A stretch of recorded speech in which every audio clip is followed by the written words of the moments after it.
Cybersecurity firms ESET and Broadcom Symantec said they discovered a new data wiper malware used in fresh attacks against hundreds of machines in Ukraine, as Russian forces formally launched a full-scale military operation against the country.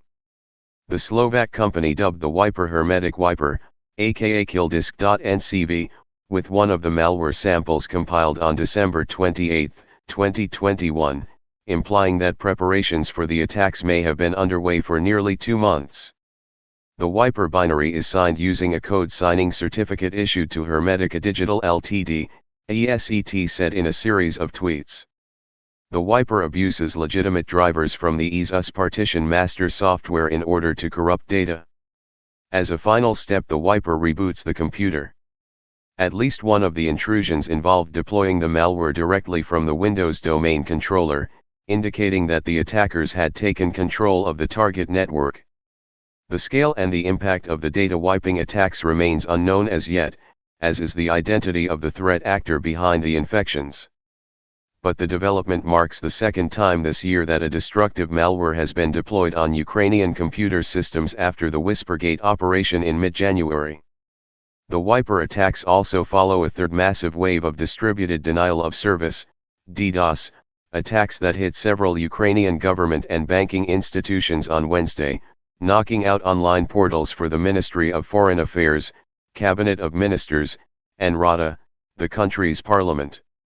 Last week, 2 of the largest Ukrainian banks, Privatbank and Oskadbank, as well as the websites of the Ukrainian Ministry of Defense and the Armed Forces suffered outages as a result of a DDoS attack from unknown actors, prompting the UK and US governments to point the fingers at the Russian Main Intelligence Directorate, GRU, an allegation the Kremlin has denied.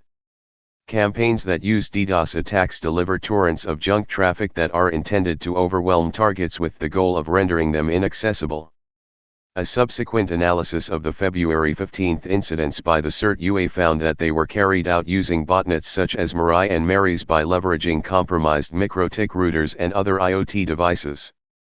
What's more, information systems belonging to Ukraine's state institutions are said to have been unsuccessfully targeted in as many as 121 cyber attacks in January 2022 alone. That's not all. Cybercriminals on the dark web are looking to capitalize on the ongoing political tensions by advertising databases and network accesses containing information on Ukrainian citizens and critical infra entities on raid forums and free civilian marketplaces in hopes of gaining high profits, according to a report published by Accenture earlier this week.